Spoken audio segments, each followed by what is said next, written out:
you really get to see the ma's anger and hostility. And I think what's interesting to me, the most interesting part is, I knew she was going to say is, you want to go fail? Go, and you will, because you suck and you ain't shit and you're stupid and you're ugly and all that. That's what the ma's insinuating. So now you get to see why Pearl's a little bit more fucked up, because the ma's really messed up and she's been putting these horrible things in her head. And then she's like, okay, I'm going to go. And then the girl says, I just don't want to be like you, Mom. And then that's when the mom snaps and slaps her, and then right, they get into the fight. That had to hurt. Saying, I don't want to end up like you, Mom. That reminds me of my clients that are in arguments with their parents. And the worst fear is that they'll be their parent, either an abuser, a manipulator, a narcissist, physical abuser, right, sexual abuser, all of it. They're terrified that they're going to become their parents. And I have some students that contemplate suicidality, suicidal thoughts, right? They contemplate end of life because they don't want to be that monster. And here, she doesn't want to be her mother miserable. I got a lot of kids that don't want to be like their parents and miserable. And it's always terrifying that there's a chance you will, because that's what you grew up with. That's what you know. You know, I grew up and there's certain things I didn't want to do like my mom and dad. And then I see a lot of traits, which is fine. But sometimes those traits scare me. Like I'll ebb into these other ones. I'm grown now, so, you know, these things didn't happen, but you get worried. You're like, oh shit, I'm about to start murdering people. And I don't even know like what parent did that come from, mom or dad, because they're both interesting people. So FBI, don't listen. So that's a terrifying thing. And when you confront that parent that is an abuser, they're probably going to narcissistically rage. That mom raged because of the shame and the pain and anger of that she's had to lose everything to take care of this man, right? Mom's in a lot of grief. So great scene there of just emotional pain. But bro, she is a horrible fucking mother. Bruh. She provided a roof and all that, but she literally beat Pearl into a pulp mentally. Mm-hmm. Yeah. I don't know. That was tough. Like the one reason like I wanted to bring in that scene, because it kind of gives you like a full picture of why Pearl is the way she is. You can kind of see the mom protecting the world away from Pearl because she knows what she does. She knows like who she is. Yep. And yeah, and with Pearl, like she just doesn't want her to be her mom. She doesn't want to be on the farm. She doesn't want to be taking care of someone that she doesn't really love.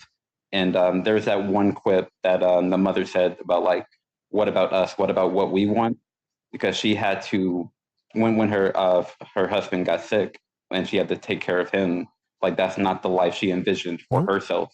And she had ambition. She had things she wanted to do in life that she wanted to see, but she had to swallow all that down to take care of her husband and the family.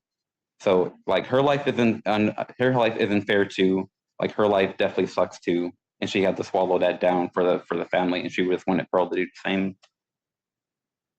Yeah, and Pearl grew up in the first scene to say that everything sucks. Life is miserable. Why would I want to bring a kid into this? It's so miserable. I don't even want to live. Why would I have a kid? It's a lot of depression. Life is draining. And then big old crocodile tears too when she said that. Hey, for reality, Spence, this is people's reality. Pearl's reality and that misery is like for real. Yeah. It was an interesting person that made a comment in one of our comments for Sopranos. I was like, dude, I need to report this. They're like, pretty much they said they were going to take their own life in the comments. And I was like, whoa, you need to get some help and we need to flag this. So I did some of those things. A lot of people hurting out there. A lot of people hurting because of the world or family economics, the war, the genocide that's going on, horrible things in other countries. The hurricanes just demolished an entire island, right? No one talks about it. I mean, there's a lot of crazy things that happen in the world. Tornadoes blowing through the United States, people losing everything. People getting cancer, losing their entire life savings and completely into debt. So now they can't even do anything because they're homeless. But, at least they didn't die from cancer, but now you're homeless. Life is scary. And I get a lot of people don't want to bring kids into this world. But if you do, man, you got to try your best not to put your shit on them, man. And I get that the mom got a raw deal. But Jesus Christ, did you have to be so horrible to the kid? Maybe you can't control it. I don't know. It sure was fucked up when she said she has to wipe the drool off him. I signed it to be his wife, not his mother. Yes. That was a good one. And you were right. She had to protect the world from Pearl because she knew she was losing her shit. So I said, Mom, you're the one causing her to lose her shit. Yeah. I don't think like an abuser knows that they're doing that to someone, or maybe they do, but that's tough to grow up with. Yeah, yes and no. Some abusers know what they're doing, and then they repeat the cycle. So they'll spew the violence or hatred, and then they'll love bomb, apologize, hatred, love bomb, apologize, right? It's just a horrible cycle like that. Some do know what they did, and then they hate themselves for it, but then that makes them only more depressed and more angry that they did it, and then it just worsens the cycle, just like addiction, right? You drink, and then it makes you more depressed, and so then you drink some more because you're depressed, and then, horrible cycle. Because you see the look on the other person's face, and then you feel horrific, and then that horrific feeling just makes you be a shit person. Interesting. I cannot for the life of me believe that Howard stays with homegirl. You tell me Howard stays with her. Yes. So in the movie X, like Pearl and Howard, they grow up to they live their days on that farm. They never leave. They rent out their barnyard to visitors, like for basically like renters, like in the very first movie X. So yeah, he stays, and they haven't explored that yet of like why he does, especially coming back home from World War I and dealing with seeing her, his parents-in-law sitting there dead at the dinner table with your smiling wife. That's insane to come home to and to stay to. But oh shit, no. Oh, he's gone. Oh, there he Sorry is. about it. Well, we killed the black guy in our show, so. All right. Well, first horror film we watched, black guy dies. Yeah, black guy dies. First to die. Cheeky. Spence had made an interesting comment in the off scenes. I don't know if we'll repeat that, but he must have stuck around for some reason. Yeah.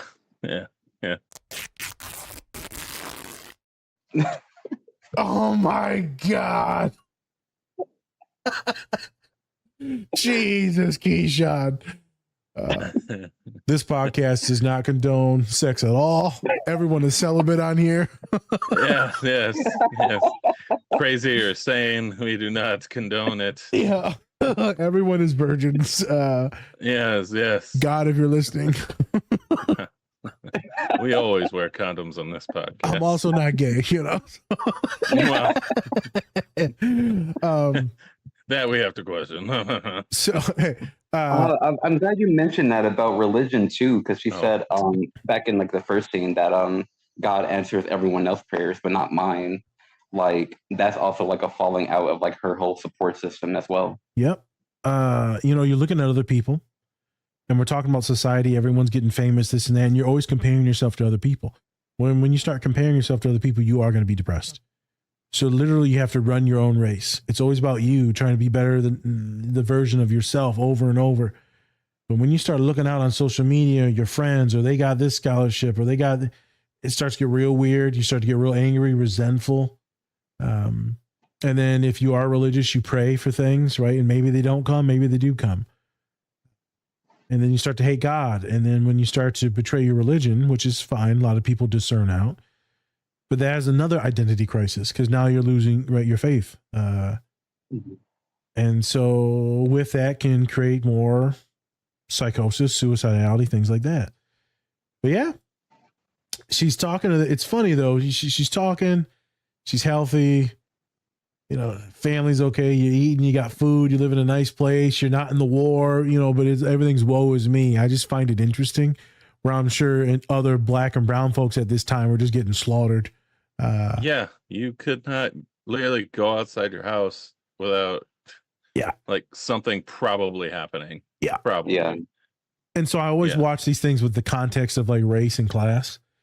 I mean, and she's talking to this bougie ass white lady, her sister-in-law, and you get everything. I'm like, girl, you got a lot too. you got a lot too. You just like the stabbings, all right? You just love the stabbing. You love stabbing. Howard, I guess, stays with her. Maybe he's a little serial killer too. Maybe he just wants to protect the world from her. Is there any murder in the first movie or no? Yes, there is. Murder in the first movie. Yeah, Pearl never really stops, but Howard does help. Yeah, the first one's all murder. What are you talking about? It's literally everyone gets murdered in that movie. So it's because everyone except for Maxine. Okay. Exactly. And is it they're just murdering people that rent out the barnyard? Is that what it is? Well, because in the X movie, Pearl is sex obsessed because she's no longer having sex with her husband Howard. Hey, thanks for watching this video. Check out the full episode on our channel and anywhere you find podcasts. Also, remember to like and subscribe. Whoop whoop.